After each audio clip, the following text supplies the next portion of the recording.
अस्सलाम वालेकुम। उम्मीद है आप ईमान और सेहत की बेहतरीन हालत में होंगे और आपकी ईद बहुत अच्छी गुज़री होगी।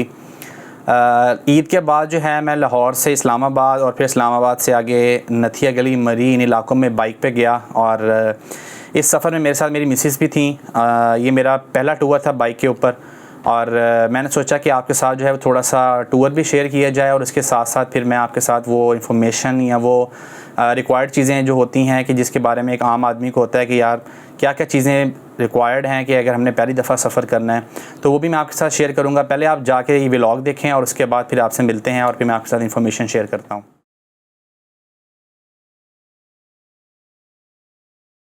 जी सो फाइन, अब मैं आपको कुछ इन्फॉर्मेशन शेयर करता हूँ आपके साथ और कुछ बेसिक्स जो चीज़ें रिक्वायर्ड होती हैं सफ़र करने के लिए। मैंने एक चेकलिस्ट बना के रखी हुई है, मैं बारी बारी आपके साथ शेयर करता जाऊँ कि किन किन चीज़ों की रिक्वायरमेंट होती है। सबसे पहले तो ये है कि आपकी बाइक इस कंडीशन में होनी चाहिए कि वो पहाड़ी इलाकों का सफ़र कर सके, और अगर आपकी बाइक इस कंडीशन में है तो फिर उसके लिए आपको किन किन चीज़ों की ज़रूरत है। सबसे पहले तो ये है कि आपकी बाइक की बिल्कुल फ्रेश ट्यूनिंग हो, आपका फ़्रेश ऑयल चेंज हुआ हो, आपका फ़्रेश एयर फ़िल्टर, और उसके साथ साथ अगर आपकी बाइक में ऑयल फ़िल्टर भी है, चूँकि मेरे पास 150 थी तो उसका ऑयल फ़िल्टर भी होता है, तो ये चीज़ें आपने चेंज करवानी हैं। उसके बाद सेकंड नंबर पे आपके पास ये होता है कि आप जब सफ़र पे जा रहे होते हैं तो हमारे यहाँ एक आम चीज़ ये पाई जाती है कि हमने जनाब लंबे सफ़र पे जाना है तो हमारे टायर का प्रेशर जो है वो ज़्यादा हो। तो ये एक बड़ी गलत हमारे दरमियान परसेप्शन पाई जाती है। जो रिकमेंडेड प्रेशर टायर का हमारे मोटरसाइकिल्स के साइलेंसर के ऊपर लिखा हुआ होता है, आपने उसको फॉलो करना है, ना उससे कम रखवाना है ना उससे ज़्यादा रखवाना है। जो ज़्यादा एक्सपर्ट लोग हैं वो इसके बारे में मज़ीद भी कुछ अगर कहना चाहें तो उनकी एक अलग ओपिनियन है, लेकिन जो मैंने ऑब्ज़र्व किया और जो मैं फ़ॉलो करता हूँ वो मैंने आपके सामने एक ये चीज़ रखी है। पॉइंट नंबर 3 ये है कि आपके पास सफ़र पर जाते हुए कम से कम एक ट्यूब जो है वो स्पेयर होनी चाहिए, ताकि अगर आपका किसी जगह पर टायर में कोई पंक्चर इस तरह का लग जाता है या कोई चीज़ चुभ जाती है जिसकी वजह से टायर ट्यूब ज़ाया हो जाती है, तो जिस चीज़ को सुन के फिर हमारे दिल में जो है वो एक मिनी हार्ट अटैक आ जाता है कि उस्ताद ट्यूब फारग है आपकी, तो वो चीज़ अवॉइड करनी है आपने। क्योंकि ये है कि इन इलाकों में आपको अव्वल तो यहाँ तो ट्यूब मिलती नहीं है, और अगर आपको मिल जाती है तो अगर मार्केट में ट्यूब की कॉस्ट 500-600 है तो आपको इन एरियाज़ में जो है वो तकरीबन 2000 या 1500 के अराउंड मिलती है। उसके बाद ये है कि आप जब सफ़र पर जा रहे हैं तो आपने आपकी जो चेन है उसको आपने प्रॉपर्ली एक दफ़ा वॉश करना है, पेट्रोल के साथ या ऑयल के साथ, या चेन को वॉश करने वाले केमिकल्स मिल जाते हैं मुख्तलिफ़ कंपनीज़ के, तो आप उसको लेके एक दफ़ा चेन को वॉश करें और उसके बाद आप उसको साफ़ ऑयल से जो है लुब्रिकेट करके लेके जाएं।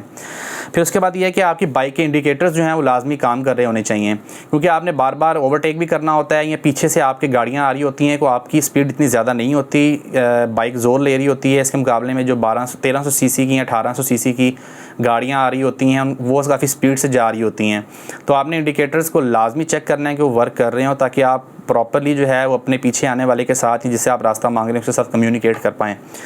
फिर ये है कि आपके पास जो हेलमेट है वो ठीक हालत में होना चाहिए। मैं ये नहीं कहूँगा कि आप जो है वो बाइकर्स जो पहनते हैं टूरिस्ट जाते हुए बड़े महंगे 20-30 हज़ार के हेलमेट आप वो लेके जाएं, क्योंकि मैं बजाते खुद 1500 वाला एक हेलमेट लेके गया था। हाँ, लेकिन ये है कि उसकी कंडीशन बिल्कुल ठीक थी, वो टूटा हुआ नहीं था, और उसके अलावा जो है उसमें कोई इस तरह की आप कह लें कि कोई फॉल्ट नहीं था कि जिसकी वजह से मैं ये कह सकूँ कि वो फिट नहीं था सफ़र करने के लिए।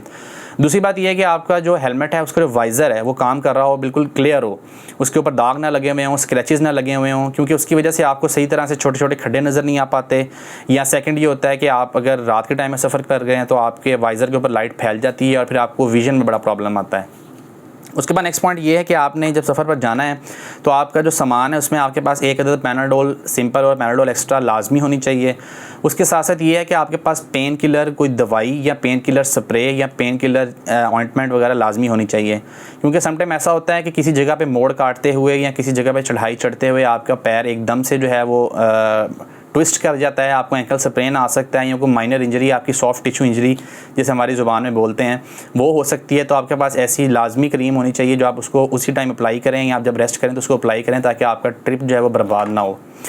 उसके बाद ये है कि आपकी जो साइड मिरर्स हैं वो लाजमी काम कर रहे हो, ताकि आप जो है वो सफ़र करते हुए बार बार गर्दन पीछे मोड़ मोड़ के ना देख रहे हो, जैसा कि हमारा कौमी फ्रीज़ा है कि हम पीछे मुड़ मुड़ के देख रहे होते हैं, एक दूसरे की ज़िंदगी में भी पीछे मुड़ मुड़ के देख रहे होते हैं, ये हमारा कौमी मशकल है। लेकिन ये है कि क्योंकि वो रोड जो हैं वो किसी भी टाइम टर्न कर रही होती हैं, ट्विस्ट हो रही होती हैं, तो चढ़ाई आ रही होती है, अगर आप बार बार पीछे मुड़ मुड़ के देख रहे हैं तो आप यहाँ आगे ठोक सकते हैं किसी को, या किसी किस्म की और आपके साथ जो है मिसहैप हो सकता है। उसके बाद ये है कि आपके पास जो सफ़र है आपका, उस सफ़र के दौरान आपको अगर लोकेशन का अंदाज़ा नहीं है, आप न्यू हैं, जैसे मैं पहली दफ़ा गया हूँ इन एरियाज़ में, मैं कभी गया नहीं था, तो मैंने अपने साथ एक मोबाइल होल्डर लगाया हुआ था और उसमें मेरे पास मोबाइल था।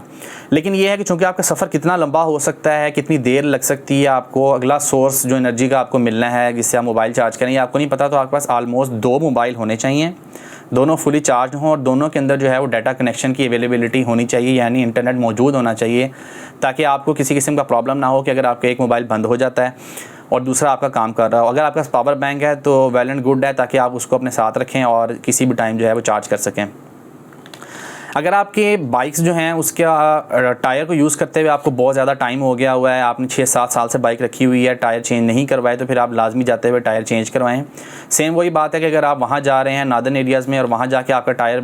फट जाता है या कट जाता है या कोई प्रॉब्लम हो जाता है, तो वहाँ पर आपको जो टायर है बाइक का, अगर आम मार्केट में 4 से 5 हज़ार का टायर मिल रहा है मोटरसाइकिल का, तो वहाँ जाके आपको 10 से 12 हज़ार 14 हज़ार तक का मिलता है। ये रेट मैंने पता किए हैं वहाँ पे, उसी की बेस पे मैं आपको बता रहा हूँ। फिर ये है कि आप अगर स्मोकिंग करने वाले हैं तो फिर आपने अगर आपको स्मोकिंग का बहुत दिल कर रहा है तो फिर एक एडवाइस स्मोकर्स के लिए ये है, क्योंकि स्मोकिंग करने की वजह से बाज़ औक़ात ये है कि आपका ब्लड प्रेशर हाई हो जाता है,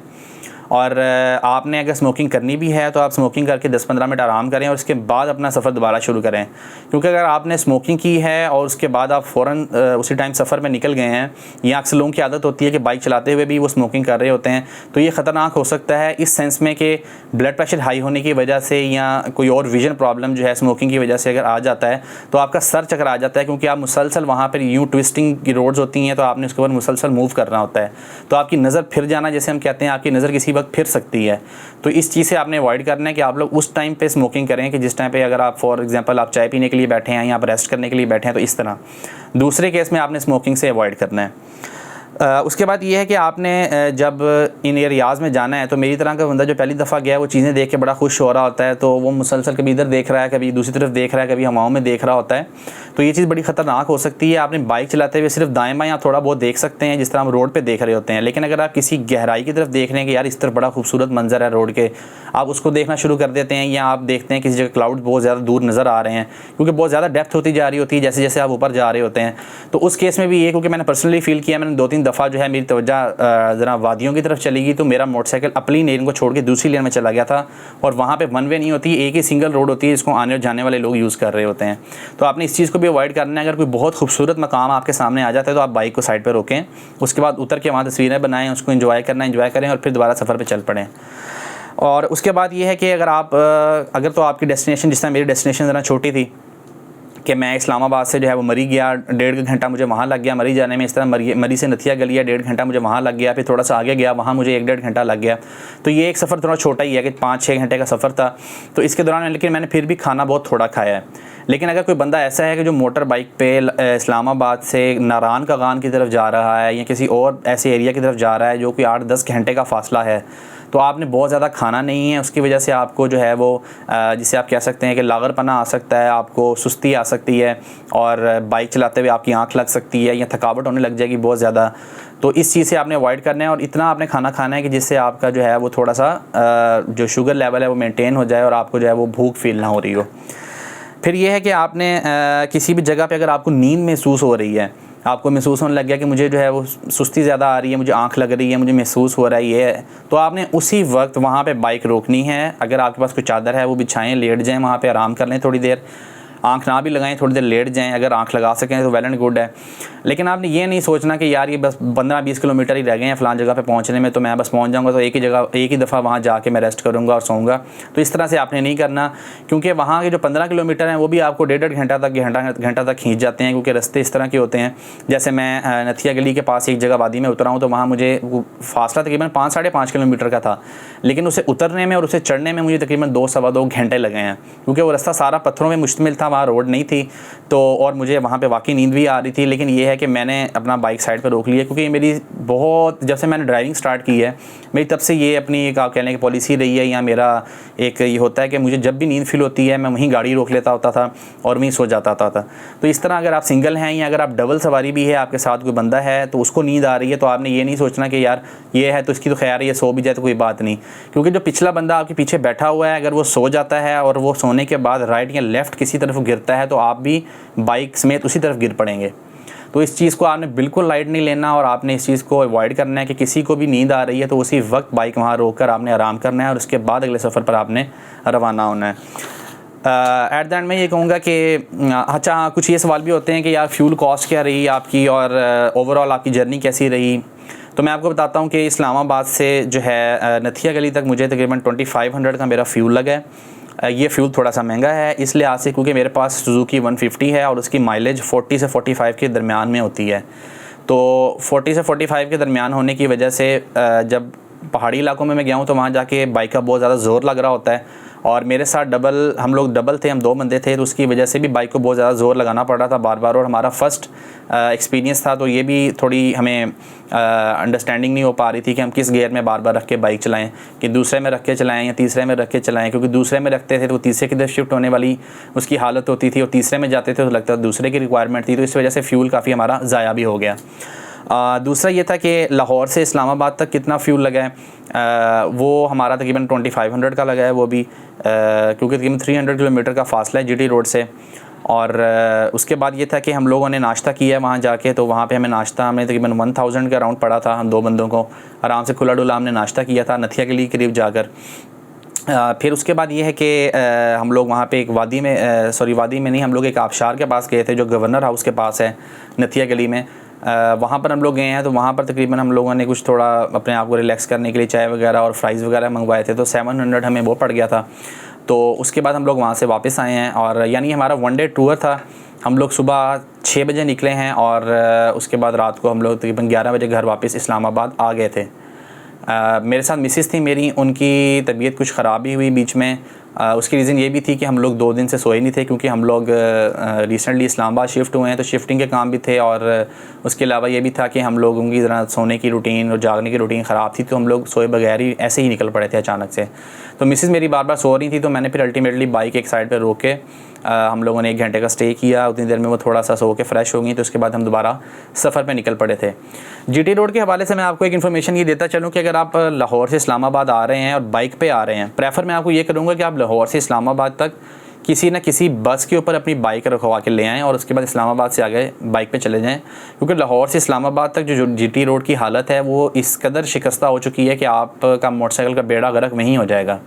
यानी अगर आपने लाहौर से बाइक को फुल रेडी करवाया है, उसकी ट्यूनिंग करवाई है, ऑयल चेंज कराया है, उसकी हवा करवाई है, ये वो, तो वहाँ तक आते आते लाहौर से इस्लामाबाद तक आपका मोटरसाइकिल वैसे ही खड़क जाना है। तो इसलिए बेहतर ये है कि आप इस्लामाबाद तक जो है बाइक को लोड करवा के लेके आएँ और उसके बाद जो है इस्लामाबाद से आगे अपना सफ़र करें। फिर ये है कि घबराने की इसमें कोई ज़रूरत नहीं है, क्योंकि लोगों के जहन में मिथ यही होती हैं कि यार फैसिलिटीज़ अवेलेबल होंगी या नहीं होंगी, बाइक ख़राब होगी तो क्या होगा, पंचर होगी तो क्या होगा,